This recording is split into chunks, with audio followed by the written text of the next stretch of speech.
നമസ്കാരം. യുഎയുടെ ചില ഭാഗങ്ങളിൽ കനത്ത മഴയും ഇടിമിന്നലും തുടരുന്നതായി റിപ്പോർട്ട്. വടക്കൻ മേഖലകളിൽ പെയ്ത കനത്ത മഴയെ തുടർന്ന് വ്യാപകമായ വെള്ളക്കെട്ടും വാദികളിൽ ജലപ്രവാഹവും രൂക്ഷമായി. റാസൽ ഖൈമ, ഫുജൈറ, ഉമ്മുൽ ഖുവൈൻ, ഷാർജ എന്നിവിടങ്ങളിലാണ് മഴ ഏറ്റവും കൂടുതൽ ബാധിച്ചത്. റോഡുകളിൽ വെള്ളം നിറഞ്ഞതിനാൽ അധികൃതർ ജാഗ്രതാ നിർദ്ദേശം നൽകിയിട്ടുണ്ട്. പ്രധാന റോഡുകളിലും താഴ്ന്ന പ്രദേശങ്ങളിലും വലിയ രീതിയിൽ വെള്ളക്കെട്ട് രൂപപ്പെട്ടു. വാഹനങ്ങൾ നീങ്ങാൻ പ്രയാസപ്പെടുകയും പലയിടത്തും ഗതാഗതം സ്തംഭിക്കുകയും ചെയ്തു. മഴയുടെ തീവ്രത വ്യക്തമാക്കുന്ന വാദികളിലെ ജലപ്രവാഹത്തിന്റെയും വെള്ളച്ചാട്ടത്തിന്റെയും ദൃശ്യങ്ങൾ പ്രദേശവാസികൾ പങ്കുവെക്കുകയും സാമൂഹ്യ മാധ്യമ അക്കൗണ്ടുകളിൽ ഇത് പ്രചരിക്കുകയും ചെയ്തിട്ടുണ്ട്.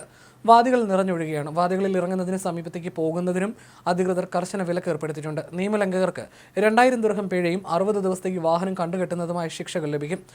ഒരു ന്യൂനമർദ്ദത്തിന്റെയും ഉപരിതലത്തിലെ ന്യൂനമർദ്ദത്തിന്റെയും സ്വാധീനത്തിലാണ് വടക്കൻ എമിറേറ്റുകളിൽ വ്യാപകമായി മേഘാവൃതമായ കാലാവസ്ഥയും മഴയും ലഭിച്ചത്. വഴുതുന്ന റോഡുകളും വെള്ളക്കെട്ടും അപകട സാധ്യത വർദ്ധിപ്പിക്കുന്നതിനാൽ വാഹനം ഓടിക്കുമ്പോൾ അതീവ ജാഗ്രത പാലിക്കണമെന്ന് അധികൃതർ ആവർത്തിച്ച് നിർദ്ദേശം നൽകി. താഴ്ന്ന പ്രദേശങ്ങൾ ഒഴിവാക്കാനും സുരക്ഷാ നിർദ്ദേശങ്ങൾ പാലിക്കാനും താമസക്കാരോടും ആവശ്യപ്പെട്ടിട്ടുണ്ട്.